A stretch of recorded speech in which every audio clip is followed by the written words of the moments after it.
Sophia was brought as secluded room when they arrived at the headquarters. Naiwan sa waiting area si Adriana. Ni sa panaginip ay hindi niya naisip na makakapasok siya sa ganong klaseng silid. Maliwanag ang ilaw roon kahit walang bintana. Tanging isang malaking salamin sa isang dako ang nakikita niya. Sa mga pelikula lang niya napapanood ang mga ganitong lugar. Sa labas ng pinto ay alam niyang naroon ang taong naghatid sa kanya. Dahil doon ay lalong lumakas ang kaba niya.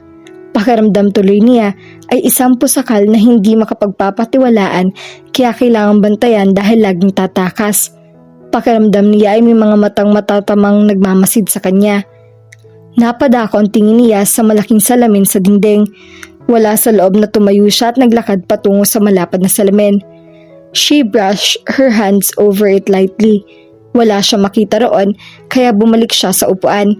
Mahigit 5 minuto na siyang nakaupo roon pero pakiramdam niya ay parang napakatagal na niya naghihintay roon. Napakislot siya nang maramdaman may pumasok sa kwarto. Natigalgal siya na makita ang pumasok. Nabigla siya at hindi alam ang magiging reaksyon. She had dreamt of seeing this man again but not this way. Hello, Sophia. You? What am I doing here? Nagugulahan tanong niya. We just want to ask you a few questions. Why are you here? Putol niya sa anumang sasabihin nito. Naisip na niya ang posibilidad na makita niya ang binata pero nagulat pa rin siya nang kaharap na niya ito ngayon. I work here, Sophia. Of course, how could I forget? Sarkastikong sabi niya. Hindi ito kumibo. So this is what you meant when you said you work with the government? She snorted. Bumuntong hininga ito. Yes, criminal investigation. I'm so impressive. Putol niya sa sasabihin pa nito. Malalim ang naging pagbuntong hininga nito. Marahil dahil sa pagmamatigas niya, tila pinipilit nitong huwag patulan ng galit niya.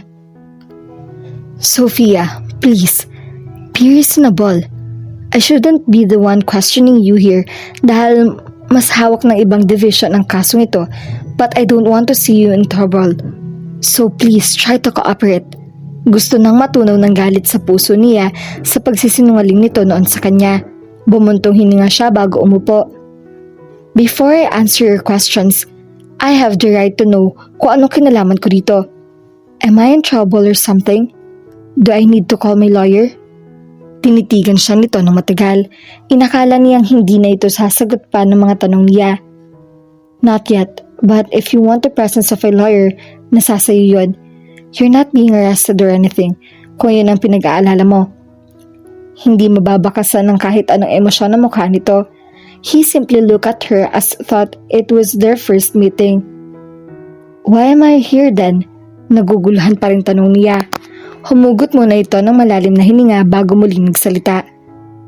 We've been tracking a cyber criminal who's been on the loose for almost 2 years now. Binuklat nito ang dala nitong folder at binasa ang nilalaman niyon. The hacker's been engaging in a brash spree of high-tech stunts like breaking into the website of big companies and copying their proprietary software, intercepting and stealing computer passwords, altering computer networks, especially government website, breaking into the reading private emails, money laundering and identity theft using a more advanced technology to hide his or her location. Name it and this criminal has done it. Hindi niya maiwasang hindi hangaan ang itsura ng binata. After more than a year, he looked different. With his white polo shirt rolled halfway to his arms and fitting old denim jeans, he looked domineering and resolute. Malayo sa lalaki na kilala niya noon na palabiro at masiyahin. What do I have to do with this? Miss Corbell, so we're suddenly formal with each now? He let out an exasperated breath. Inside this damn room, yes. Suit yourself, Agent Arbolado, she mocked. Drop the sarcasm, Sophia. It's not doing us any good. Binasa nitong muli ang nilalaman ng folder. So am I a suspect here? Tanong niya pagkatapos na mahabang sandali. Let me guess, dahil ba sa background ko kaya pinagdududahan niyo ako? No, you're not a suspect. Muli ay naroon ang kaseryosohan sa mukha nito, malayo sa lalaking kilala niya. Yet, dugtong nito. What do you mean? Almost 2 years ago ay nakatanggap kami ng report about a multifaceted cybercrime organization notorious for hosting illegal business here and abroad. It offered web hosting services and internet access to all kinds of criminal with individual activities, earning more than 400 million pesos in 1 year. It was difficult to trace since it wasn't a registered company, and its sole domain was registered to anonymous addresses and only trades in untraceable electronic transaction. The authorities have been tracking in this case for almost 2 years now, but only this past few months has the NBI been directly involved. The hacker right-tapped NBI agents, broke into our computers and obtained information about the undercover business that we run. Do you know what that mean to the bureau? Nauutal na tanong nito. Yes, but I still don't get why I'm here. So I'm a programmer, one of the best among my contemporaries. I still don't see why I'm being questioned. Maraming programmer sa Pilipinas at sa buong mundo. Bakit ako? Kanina lang ay tumanggap ka ng grand prize sa isang sikat na noontime show. You know the mechanics of the game show. The lucky winner will be selected electronically by a computer. Sasagutin na sana niya, pero natigilan siya. Napanganga siya sa ideyang gustong pumasok sa isip niya. No, that can't be. Don't tell me that the prize has been manipulated. The look in his eyes only confirmed her fears. Pakiramdam niya ay narinig lahat ng lakas ng taglay niya kani-kanina lang. Napahawak siya sa upuan upang kahit papaano ay mapigilan ang panginginig ng kanyang mga kamay. But, how did it happen? She asked wearily. You tell me, he said looking directly into her eyes. Hinintay nito ang paliwanag niya subalit na natili siya nag-iisip. Apparently, the show's computer program was hacked, guaranteeing that your cellular phone number would be selected by the computer when the random selection for the lucky downloader is made. Kailangan confirm pa namin iyon sa aming programmer kaya hindi ka na namin kaagad inaimbitahan dito. Kaya pala may pakiramdam siya mula pa noong bago sila pumunta sa noontime show na may mga matang laging nakatitig at nakasunod sa kanya. Sinusundan pala siya dahil maraming posibleng tumakas siya. We did a background check on you and we gathered that you once used Lovelace as code when you were still in high school. Naalala niya iyon dahil muntikan na silang ma-expel na magkaibigan dahil sinubukan ng mga itong i-hack ang school files para makakuha ng leakage sa final exams. Nadamay siya dahil sa codename niya ang ginamit ng mga ito. She tried to clean up all traces dahil madadamay siya, subalit nalaman din iyon ng school administration. But they were able to deny the allegations dahil walang ebidensya nakuha. That day, she lost 3 of her good friends. Yes, once, but that was a long time ago. Matagal ko nang hindi ginagamit yon. That show's hacker used the code Lovelace. Are you denying that you hacked the show's software program? I won't deny that I do hack noon at kahit hanggang ngayon, pero hindi para sa ano paman. I'm not a cracker. I only do it for run. Basically to test my abilities. I break into software security of companies for non-malicious reason. I belong in a hacker community and we follow certain rules of ethics. And when we hack, we usually inform our subject. We show them the holes in their software system. We're actually doing them a favor. And you do that for free? Of course. You won't understand me. Umiiling na sabi niya. Hacking for me is like jumping in a high bungee or from a plane, diving under the deep blue sea or climbing in the conquering Mount Everest. My blood rises in excitement when I successfully hack into someone's computer system. But I only do it for fun and excitement.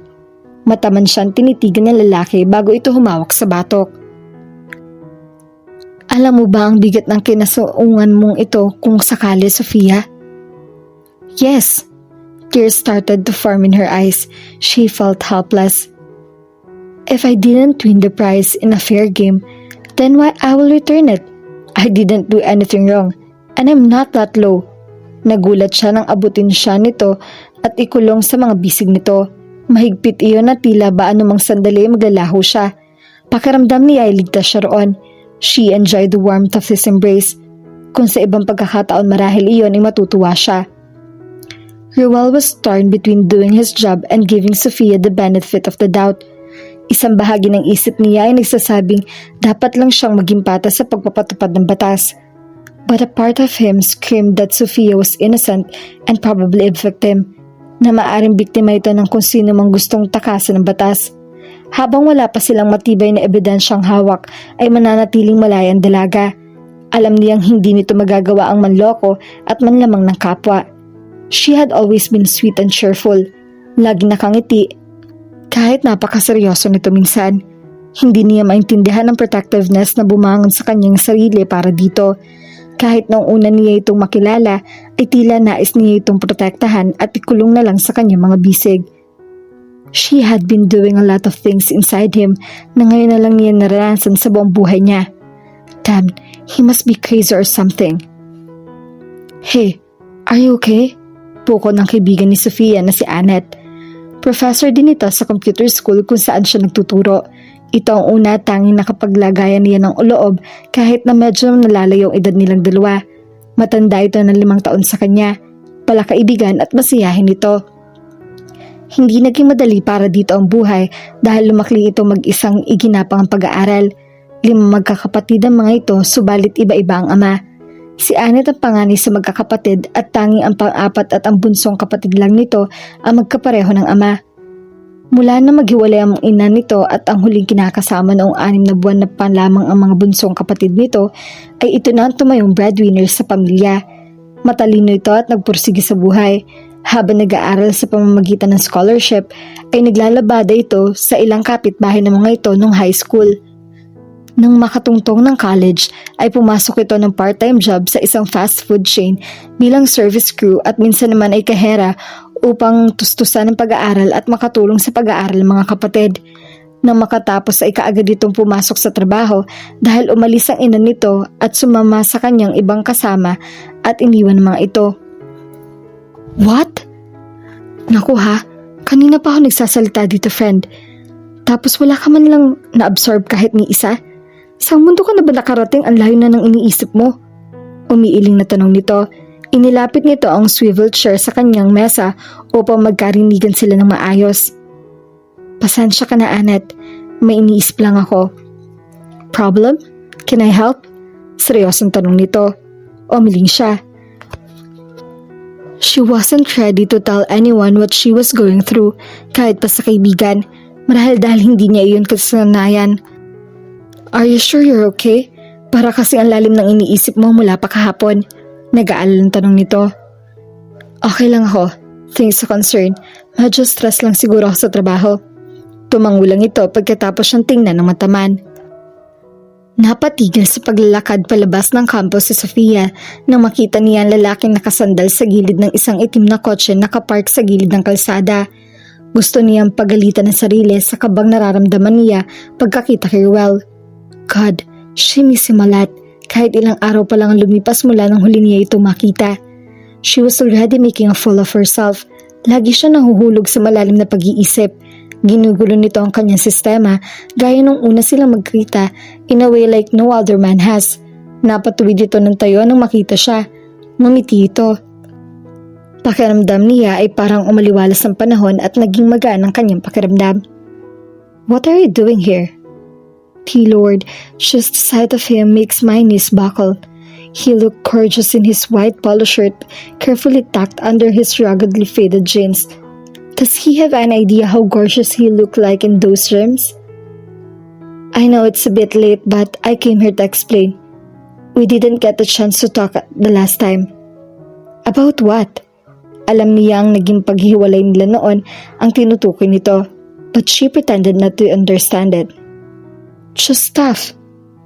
I don't think there's any to talk about. Hindi ba malino naman ang lahat? No, Sophia, you don't understand. Anong hindi ko naintindihan? That you lied to me habang magkasama tayo. That everything you showed Kung sino sa was mga only ito part of your ang undercover kadil ni mission. Lucio. God, I didn't even know your real name all along. It's not what you think. I meant to tell you about my job. I was really attracted to you at hindi ko gustong matapos doon ang pakikipagkilala natin. I really meant to... Sabihin mo na sa akin na totoo, Ruel. Planado bang meeting natin sa Palawan? Have you been working undercover all along at sinusubukang kumuha ng impormasyon tungkol sa akin without my knowledge? Alam mo ba na suspect ako noon pa? Pinigilan niya ang mga luhang nagsisimulang mamuo sa kanyang mga mata. Marami na siyang pinagdaanan sa buhay pero natutuhan niyang harapin ang lahat ng iyon. She learned from experience that crying made the person weak and vulnerable, and weakness gave one's opponents a chance to defeat you. Vulnerability exposed a person like an open book. So ngayon, hindi niya kailangan ng alinman doon. Hindi. Our meeting wasn't arranged fix gaya ng iniisip mo.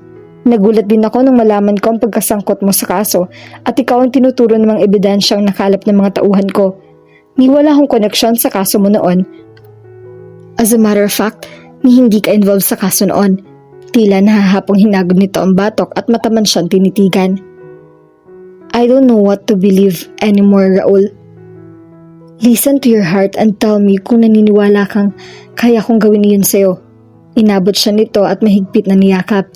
Hindi niya maintindihan subalit nakaramdam siya ng kapayapaan sa ginawa nito. He could easily make her forget all her worries. God, I missed you so much. His voice sounded distraught and uneven. Hinayaan niya makulong siya sa mga yakap nito. Pakiramdam niya'y payapa ang loob niya roon. She must be really going crazy. I'm afraid, Ruel. She trembled in his arms. She wasn't sure if it was because of her anxiety or the effect of his comforting touch circling her back. Shh, sweetheart. Maayos din ang lahat. She looked up and met his eyes. He continued holding her for what she seemed to be a lifetime. Then as if he were in a trance, he bent his head and kissed her lips gently. Tila ba masasaktan siya nito kapag naging mas panghas ang halik nito. She responded to him like she had been waiting for this. She even moaned in protest when he broke the kiss. His damp finger lightly brushed her moist lips.